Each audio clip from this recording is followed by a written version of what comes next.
ይሄኛው አፕሊኬሽን ደግሞ የመኪና ኪራይና ሽያጭን ፋሲሊቴት የሚያደርግ ፖርታል ነው። ፖርታሉ ለፐብሊክ ክፍት ነው። ማንኛውም ግለሰብ ወይም ብሮከር ያለውን መኪና ፖስት በማድረግ ሌሎች ሰዎች እንዲከራዩት ወይም እንዲገዙት ማድረግ የሚችልበት ኢንተርፌስ ነው። ይሄ እንግዲህ የኤጀንሲው መግቢያ ነው። የኤጀንሲው ሰራተኞች በዩዘር ኔም እና ፓስወርድ በመጠቀም ይገባሉ ወይም ካርዳቸውን ስካን አድርገው ይገባሉ። እንግዲህ ከኤጀንሲ ሰራተኛ ውጪ ያለው ግን ምንም አይነት ዩዘር ኔም እና ፓስወርድ አያስፈልገውም። መጥቶ የሚፈልገውን መኪና በካታጎሪ ምን አይነት መኪና ነው የሚፈልገው፣ የኪራይ ነው ወይስ የሽያጭ ነው፣ ከዛ በኋላ ደግሞ በመኪና አይነት ያንን ሰርች እንደገና ማጥበብ ይቻላል። ከዛም በተረፈ ደግሞ እንደገና ፈርዘር ሪፋይን ለማድረግ ያንን ሰርች በመኪና አይነት ወይም ሞዴል፣ የትራንስሚሽን አይነት፣ የነዳጅ አይነት የመሳሰሉትን ያንን እያጠበበ የሚፈልገው ወይም የሚፈልጋቸውን መኪናዎች እነኛን አጥብቦ በአጭር ጊዜ መመልከት ይችላል። እያንዳንዱ የመኪና ፖስት ለዛ መኪና ሙሉ ዲቴይል አለው። ማግኒፋይ አድርጎ ምስሎቹን በቅርበት ማየት ይቻላል፣ ምስልም ሆነ ቪዲዮ። ሌላው ምንድነው የማን ነው ይሄ መኪና፣ የኤጀንሲው ነው ወይስ የፕራይቬት ፖስት ነው የሚለውንም መመልከት ይችላል። መኪናዎቹ ከዛ በላይ ምንድነው እያንዳንዳቸው የኪውአር ኮድ አላቸው። ያ ኪውአር ኮድ በኋላ ለፕሮሞሽናል ፐርፐስ የሚያገለግል ይሆናል። ዲስካውንት ያለው መኪና ሊሆን ይችላል፣ ወይም ይሄንን ስካን ያደረገ ይሄንን ያገኛል የሚለውን ያንን ኪውአር ኮድ ለብዙ ነገር መጠቀም ይቻላል። ሌላው ለሶሻል ሚዲያ ሼር ማድረግ ይችላል፣ ወደ ራሳቸውም ሆነ ለግሩፕ ወይም ለግል የቴሌግራም፣ ዋትስአፕ፣ ኤክስ እና ሌሎችም ሶሻል ሚዲያ ፕላትፎርምስ ኢሜይልን ጨምሮ የዚህን መኪና ዲስክሪፕሽን ሼር ማድረግ ይቻላል። ሌላው ኢንኳይሪ ነው። ይህንን መኪና መግዛትም ሆነ ወይም ደግሞ መከራየት የሚፈልግ ግለሰብ ወደ ኤጀንሲው ፖስት የሚያደርግበት ነው። ይሄንን ፈልጋለሁ፣ በዚህ ቀን ነው መጀመር የምፈልገው፣ ሹፌር ያስፈልገኛል አያስፈልገኝም እና ሌሎችንም ነገሮች ተጨማሪም ጥያቄ ካለ እዚህ ላይ ያንን ጥያቄ አድርጎ መላክ ይቻላል። ይሄ እንግዲህ ለኤጀንሲው ወይም ለዲለርሺፑ የሚላከው መልእክት ሲስተሙ ለእያንዳንዱ መልእክት አውቶ ጀነሬት ያደርጋል። ዩኒክ የሆነ ነምበር ይሰጠዋል። ያ ቁጥር እንግዲህ ሂደቱ እስከሚያልቅ ድረስ አዜ ሬፈረንስ ያገለግላል። ፎርሙም እንግዲህ ሽያጩን በተመለከተ ምንድነው ኦፈር የሚያደርገው እና ከሽያጩ ጋር የተያያዘ ነው። እንግዲህ ይሄንን በተመለከተ ያው ቅድም እንዳልኩት ከሬፈረንስ ነምበር ጋር ሆኖ ወደ ኤጀንሲው ይሄዳል ማለት ነው። እንግዲህ ይሄንን ለማድረግ ተጠቃሚው ሰው ምንም አይነት ሬጂስትሬሽን ሆነ ዩዘር ኔም አያስፈልገውም። ግን ዞስ ፖስት ማድረግ የሚፈልጉ ሰዎች እነኛ የግድ ሬጂስተር ማድረግ አለባቸው። ዲስክሌመርስ አሉ። ከዛ በተጨማሪ ደግሞ መቀበል ያለባቸው ተርምስ ኤንድ ኮንዲሽንስ ይኖራሉ። መኪናው የራሳቸው ነው ወይስ ህጋዊ ውክልና አላቸው ወይ የመሳሰሉት ነገሮችን መግለጽ ስላለባቸው ሬጂስትሬሽኑ እንግዲህ ማንዳቶሪ ይሆናል ማለት ነው። ምዝገባቸውንም ሲጨርሱ የስልክ ቁጥራቸውንና ፓስወርዳቸውን በመጠቀም ወደ ሲስተሙ ገብተው ቬሂክል ፖስት ማድረግ ይችላሉ። ይሄ እንግዲህ የቬንደር ወይም ፕራይቬት ፖርታል 4 ክፍሎች አሉት። ቬሂክል ሰብሚት የሚያደርጉበት፣ የራሳቸውን ቬሂክል ስታተስ የሚያዩበት፣ መልእክት ካለ መልእክት የሚልኩበትና የሚቀበሉበት፣ የፕሮፋይል ታብ ደግሞ መጀመሪያ ላይ ያስመዘገቡት የስልክ ቁጥርን መቀየር ቢፈልጉ ወይም ደግሞ ፓስወርድ መቀየር ወይም አድራሻ መቀየር ቢፈልጉ የሚቀይሩበት ቦታ ነው። የቬሂክል ሰብሚሽን ፎርሙ ስለ አንድ መኪና ምንነት፣ ዓመተ ምህረት፣ ሜክ፣ ሞዴል ይህንን የመሳሰሉትን ስትሬት ፎርዋርድ የሆኑ ጥያቄዎች ናቸው። እነኛን ይጠይቃል። ተጨማሪ መግለጫም የሚያስፈልግ ከሆነ ፎርሙ ያንን እንዲያደርጉ ኦፈር የሚያደርግባቸው የተለያዩ ፊልዶች አሉ። ያንን ከሞሉ በኋላ ምንድነው የሚሆነው? ይሄ መኪና የኪራይ ነው ወይስ የሽያጭ ነው የሚለውን ሁለቱን አይደንቲፋይ የሚያደርግ የተለያዩ ፎርሞች አሉ። እነኛን ከሞሉ በኋላ እንግዲህ የሚቀረው ነገር ዲስክሌመር ወይም ደግሞ ተርምስ ኤንድ ኮንዲሽንስ። አሁን እኔ ዝም ብዬ ቴምፕሌት ነው የጨመርኩበት። ይሄንን ከህግ ባለሙያ ጋር ተነጋግሮ ይሄንን የሚቀበሉትን ውል ከጨረሱ በኋላ ያንን እንግዲህ ከቬሂክሉ ጋር አብሮ ለኤጀንሲው ወይም ለዲለርሺፑ ሰብሚት ያደርጋሉ ማለት ነው። እንግዲህ አዲስ ተመዝጋቢዎች ይመዘገባሉ። ነባሮቹ ደግሞ መጥተው ባስመዘገቡት ስልክ ቁጥርና በሰጡት ፓስወርድ ወደ ሲስተሙ በመግባት የመኪናቸውን ስታተስ ይሄ መኪና ፔንዲንግ የነበረው ወይ አፕሩቭድ ነው ወይስ አፕሩቭድ አልሆነም የሚለውን ማየት ይችላሉ። ኪራይም እንደዛውን ሌላ ምንድነው የሚለየው? ለሽያጭ የሚገባ መኪናና ለኪራይ በሚገባበት ጊዜ የሚጠየቁት መጠይቆች ትንሽ የተለያዩ ናቸው። ኪራይ መኪና ላይ በቀን፣ በሳምንት፣ በወር የሚሉ የተለያዩ ኦፈሪንጎች አሉ። ሌላው ነገር ምንድነው? ውል አለ። ይሄ መኪና የራሱ አቅራቢው ከዚህ በታች ከሆነ አላከራይም የሚለውም ነገር ካለ ያንን እዚሁ መግለጽ ይችላል። ኤጀንሲው ደግሞ የአድሚኒስትሬሽን ኢንተርፌስ አለው። ያ ኢንተርፌስ የቬሂክል አፕሩቫል ወይም ደግሞ ያንን ቬሂክል ወደ ኢንቬንቶሪ ማስገባት ወይም ደግሞ አለማስገባት የሚችልበት ኢንተርፌስ ነው። ያ እንግዲህ ምንድነው? ቬሂክሉ ይመጥናል አይመጥንም፣ ፖስት ይደረጋል አይሆንም፣ ይሄ አፕሩቫል አውቶማቲክሊ ለፐብሊኩ ፖስት እንዲሆን የሚያደርግበት ኢንተርፌስ ነው። እንግዲህ አፕሩቭድ የሆነው ቬሂክል ከሴልስ እና ከሬንታል ኮሚሽን ጋራ አብሮ የተያያዘ ይሆናል። ምክንያቱም ኤጀንሲው የሚሰራው በኮሚሽን ነው። የራሱም የሆነ ኢንቬንቶሪ ይኖረዋል። ግን አፕሩቭድ የሆኑት ሁሉ ልክ ከኤጀንሲው ኢንቬንቶሪ ጋራ የሚቀላቀሉበት ነው። ኪውአር ኮዱም አስፈላጊነቱ ምንድነው? ከእንግዲህ በኋላ የመኪና ሜንቴናንስ ወይም ሌላ ነገር ቢፈልግ ሂስትሪውን መከታተል ይቻላል ማለት ነው። በስተመጨረሻ መኪናው ሲከራይ ወይም ደግሞ ሲሸጥ ከመጀመሪያ ጀምሮ ያለውን የሜንቴናንስም ሆነ ሌላውን ሂስትሪ፣ ሶርሱ ማን ነበረ፣ ቬንደር ነው፣ ከውጭ ነው የመጣው፣ ፕራይቬት ነው ወይስ ኢንሃውስ የኛ የኤጀንሲው መኪና ነው የሚለውን ሁሉ ያንን ሂስትሪ ኢንቱ ኮንሲደሬሽን ወስዶ ነው እንግዲህ ከመኪናው ላይ የሚገኘው ሬንታል ወይም ደግሞ የሴልስ ኮሚሽን ኦር ፕሮፊት የሚታሰበው። ይህን ሁሉ ታሪክ አንድ ላይ አገናዝቦ ነው ማለት ነው። በዚህ አፕሊኬሽን ሴትአፕ መሰረት እንግዲህ ይሄ ዲለርሺፕ ወይም ኤጀንሲ የራሱን የሚሆኑ መኪናዎች በራሱ ገዝቶ ፖስት ማድረግ ይችላል። እዛው ኪራይንም በተመለከተ ራሱ ገዝቶ ያከራያል። ሁለት አይነት ስራ ነው የሚሰራው። ከሰዎች ተቀብሎ ኮሚሽን ይወስዳል።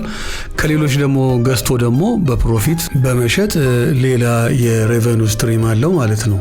ይሄ ኢንቬንቶሪ ቴብል የአንድን ቬሂክል ሶርስ ያሳያል። ፕራይቬት ነው ወይስ የዚህ የዲለርሺፑ ነው እና ሌሎች አይደንቲፋየሮችንም አጠቃሎ ያሳያል።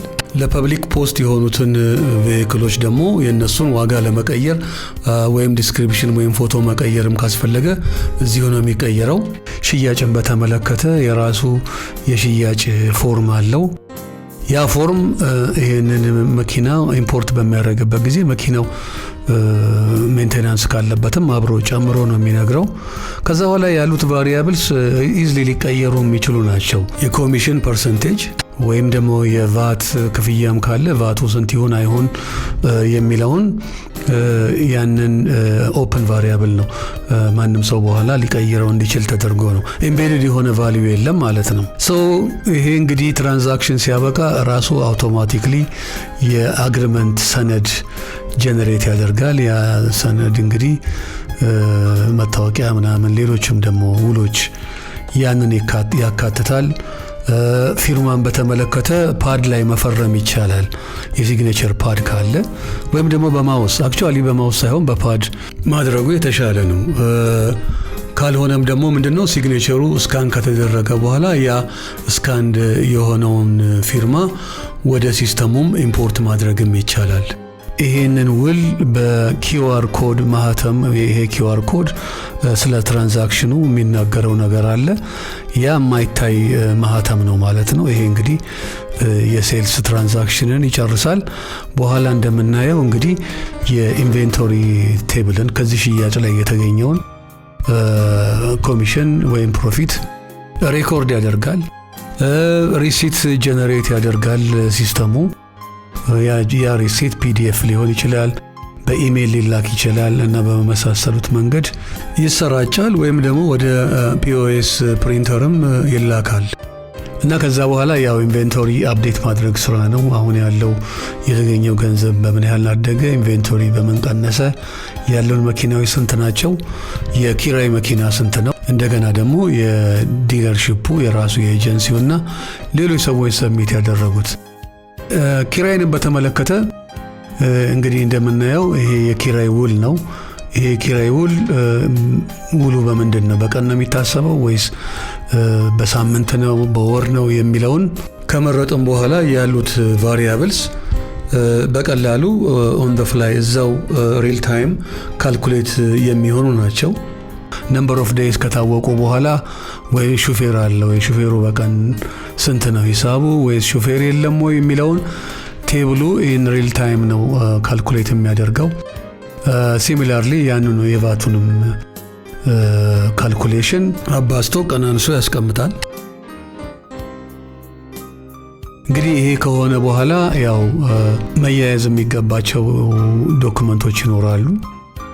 ምንድነው? መታወቂያ ነው? ሌላ ነገር አለ ወይስ ሌላ መያያዝ የሚገባው ሰነድ አለ የሚለውንም እሱንም አንድ ላይ ከወሰደ በኋላ ተርምስ ሌላ አዲሽናል ተርምስም የሚጨመሩ ካሉ እነኛ ተርምስም እንዲጨመሩ ይደረጋል። ይሄ እንግዲህ በጣም ኮምፕሬሄንሲቭ የሆነ የዶኩመንቴሽን ስራ ሲስተሙ አጠቃሎ ስለያዘ ማንም ክለርክ በቀላሉ እንዲሰራው ተብሎ የተዘጋጀ ኢንቱዊቲቭ የሆነ ኢንተርፌስ ነው። በኤጀንሲው ማለትም በዲለርሺፑ እና በሌላ ሶስተኛ ፓርቲ የሚደረገው ውል ጀነሬት በሚደረግበት ጊዜ የኪራይም ይሁን የሽያጭ ውል ኪውአር ኮድ ክሪኤት ያደርጋል። ይሄ ኪውአር ኮድ እንደ ማህተም ሆኖ ይሄንን በሁለቱ ፓርቲዎች መካከል የተደረገውን ስምምነት የሚያረጋግጥ ቱል ነው ማለት ነው። እንግዲህ አንድ ሽያጭ ካለቀ በኋላ ወደ ኋላ ሊመልሰን የሚችለው ነገር አንዱ የዋራንቲ ጉዳይ ነው። ዋራንቲ ካለው ነው። ኪራይን ደግሞ በተመለከተ ምንድነው? ያ ኪራይ በእያንዳንዱ ቀን ካልኩሌት መደረግ አለበት ኮሚሽን፣ ምክንያቱም መሀከል ላይ ሊመለስ ይችላል እና ምንድነው ይታደሳል። ሲታደስ ደግሞ እንዴት ነው የሚታደሰው? ለስንት ቀን የታደሰው ወይስ በነበረው ዋጋ ነው ወይ? ሲመለስም ደግሞ ያ መኪና በጥሩ ሁኔታ ነው የተመለሰው አልተመለሰም? ሌላው ነገር ምንድነው? መሀከል ላይ መኪናው ተበላሽቶም ሊመለስ ካንሰል ሊደረግ ይችላል ያ ትራንዛክሽን እና ይሄ ካልኩሌሽኑ አንድም የኮሚሽኑ ካልኩሌሽን ዴይሊ ነው ኮምፒውቴት የሚሆነው። ያንን ይሄ እንግዲህ ሲስተሙ እያንዳንዱን ቀን በተለይ ኪራይን በተመለከተ ፔመንት ትራክም ያደርጋል ማለት ነው። ሌላው ከዚህ ጋር የተያያዘው ምንድነው? የሬቨኑ ሳይክል ማናጅመንት ነው። ዴይሊ ሬቨኑ አለ፣ የዊክሊ ሬቨኑ አለ እና መንዝሊ ሬቨኑ አለ። እነኚህን ከፋፍሎ የሚያሳይ ስርዓት ነው። አጠቃላይ ሬቨኑን ከሶርስ እና ከኢንቬንቶሪ ጋር አያይዞ በትክክል ያሳየናል። ትርፍ ካልኩሌት ያደርጋል። ያ የተደረገ ካልኩሌሽን በቀን ሬንጅ ከተደረገ በኋላ ቢያስፈልግ ኤክስፖርት ማድረግ ይቻላል ለባክአፕ ፐርፐዝ ወይም ደግሞ ለፈርዘር ፋይናንሻል አናሊሲስ። ያንን ኬፓቢሊቲ እንግዲህ ሲስተሙ አጠቃሎ ይዞታል ማለት ነው። የሜንቴናንስ ማናጅመንት ደግሞ የቆሙት ለኪራይም ሆነ ለሽያጭ ሰዎች የሚጠባበቁትን መኪኖችን ሆነ ተመልሰው ሲመጡ የሚደረገውን አጠቃላይ የሜንቴናንስ የጥገና ስራ የሚዘግብ የሚደምር ሲሆን በኋላ አጠቃላይ አንድ ቬሂክል ምን ያህል ትርፍ ተገኘ ተብሎ ሲታሰብ እዛ ውስጥ ግባት ሊሆን የሚችል ቫልዩ ይፈጥራል። ከዛም በተጨማሪ በየጊዜው ጀነሬት ለምናደርጋቸው ሳምንታዊ ወይም ወርሃዊ የስራ አፈጻጸም ሪፖርቶች ላይ ይህ አይነቱ ግብዓት የቢዝነሱን ጤንነት መመልከቻ ሆኖ ያገለግለናል። ይሄኛው ደግሞ የዚህ ፖርታል አንዱ የአድሚኒስትሬሽን ቱል ነው። የዚህ ሳምንት ወይም የዚህ ወር የተመረጠ መኪና ብለን ፖስት የምናደርገው ነው። ያ መኪና ከሴልስ ፕሮሞሽን ጋራ የተያያዘ ነው። እናም እዚህ ሲቀየር እዛ ሎጊን ፔጅ እና ፐብሊክ የሚያየው ፔጅ ላይም ያ ፊቸርድ መኪና ይቀያየራል ማለት ነው። ሌላኛው ቱል ደግሞ ምንድነው? የቬንደር ማናጅመንት ቱል ነው። ይሄ ምንድነው የሚያደርገው? በውጪ ሰዎች ሲመዘገቡ ያንን ምዝገባ ኢንተርናሊ ተመልክቶ አድሚኒስትር ማድረግ ማለት ነው። ያንን አካውንት ዩዘር ኔም ፓስወርድ መቀየር ያስፈልግ ይሆናል፣ ወይም ደግሞ ሰስፔንሽንም ሊኖር ይችላል። ሮግ የሆኑ ወይም ደግሞ በትክክል ፖስት የማያደርጉ ሰዎች ካሉ ያንን አካውንት ለተወሰነ ጊዜ ወይም ፐርማነንትሊ ዲሊት ማድረግ ይቻላል፣ ወይም ደግሞ ሰስፔንድ አድርጎ ማቆየት ይቻላል። ይሄኛው ደግሞ ምንድነው? የሜሴጅ ማኔጅመንት ነው። ሰዎች መኪናውን ተመልክተው ኪራይ ፈልገዋል ወይም ደግሞ ለሽያጭ የሆነ ኦፈር ሲሰጡ ያንን ኦፈር ተመልክቶ ከዚህ ያንን ኮሙኒኬሽን ኢንሃንስ ማድረግና እስከሚያልቅ ድረስ በፌዝ ለምሳሌ የመጀመሪያው ኢኒሺያል ምንድነው ኮሙኒኬሽን መፍጠር ሊሆን ይችላል። ከዛ በኋላ ኔጎሺዬሽን፣ ከዛ በኋላ ያንን ዲል ክሎዝ ማድረግ እና የተለያዩ ሰዎች እየከፈቱ የራሳቸውን የሰሩትን ስራ ያንን የሴል ወይም የኪራይ ስታተስ አፕዴት ያደርጉታል ማለት ነው። እና የሚቀጥለው ሰውዬም ከቆመበት ያንን ማስቀጠል ይችላል። ይሄ አክቲቪቲ እንግዲህ በኋላ ሎግ ተደርጎ ለሰራተኛ ማበረታቻ ወይም ደግሞ ኮሚሽን አከፋፈል ጋራም ማያያዝ ይቻላል።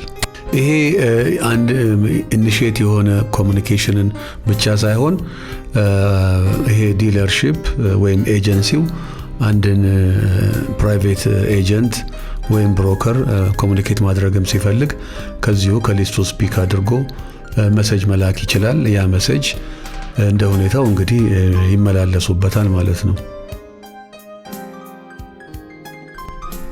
ይሄኛው ደግሞ የቡለቲን ቦርድ አድሚኒስትሬሽን ነው። ምንድነው የሚያደርገው? ያንን ለፐብሊክ የሚላከውን ቦርድ ላይ ያለው እንኳን አደረሳችሁ ወይም ይሄ ሽያጭ አለ የሚለውን ሜሴጅ ማኔጅ የምናደርግበት ኢንተርፌስ ነው። ሌላው እንግዲህ ይሄ ሪፖርትን በተመለከተ የትኛውንም አይነት ሪፖርት ይሄ ሲስተም ጀነሬት ያደርጋል። በተለያየ መንገድ በሽያጭ የሚሆን ወይም ደግሞ ኢንቬንቶሪን በተመለከተ ገቢ ወጪን፣ የመኪናን ስታተስ በቀን ሬንጅ እየከፋፈሉ ያንን ኤክስፖርት ማድረግና ሪሊ ሃንዲ የሆነ ቱል ነው። የት ደረጃ ላይ ነው ያለነው የሚለውን ነገር በግራፍ ጭምር ያንን ስታተስ ያመለክታል። ይሄም ዳታ ኤክስፖርት መሆን ይችላል። እንግዲህ ሌላው ቱል ምንድነው? ዩዘር ያስፈልገዋል። ይሄ እንግዲህ ኢንተርናል ለሆኑ ነው፣ ለፐብሊኩ ሳይሆን ለኤጀንሲው ሰራተኞች ዩዘር ኔም ፓስወርድ ያስፈልጋቸዋል። ከዛም በተጨማሪ ደግሞ የፔሮል አገልግሎት እዚህ ላይ የተጠቀምኩት የኢትዮጵያን የፔሮል ስርዓት ነው። ጡረታን በተመለከተ አሰሪው የሚከፍለውና ራሱ ሰራተኛው የሚያዋጣው ፐርሰንቴጅ አለ። ሌላው ነገር አላዋንስን በተመለከተም እንደዛው ተቀናናሽ አለ ከኢንካም ታክስ በተጨማሪ ማለት ነው። እንግዲህ ይሄ የኢትዮጵያ አዲሱ የተሻሻለ የሚባለው ከ2000 ብር ጀምሮ መቁረጥ የሚጀምረውን ስርዓት ነው እዚህ ውስጥ ያጠቃለልኩት። ሌላው ከሰራተኛ አስተዳደር ጋር የተያያዘው የካርድ አክሰስ ክሬሽን ነው።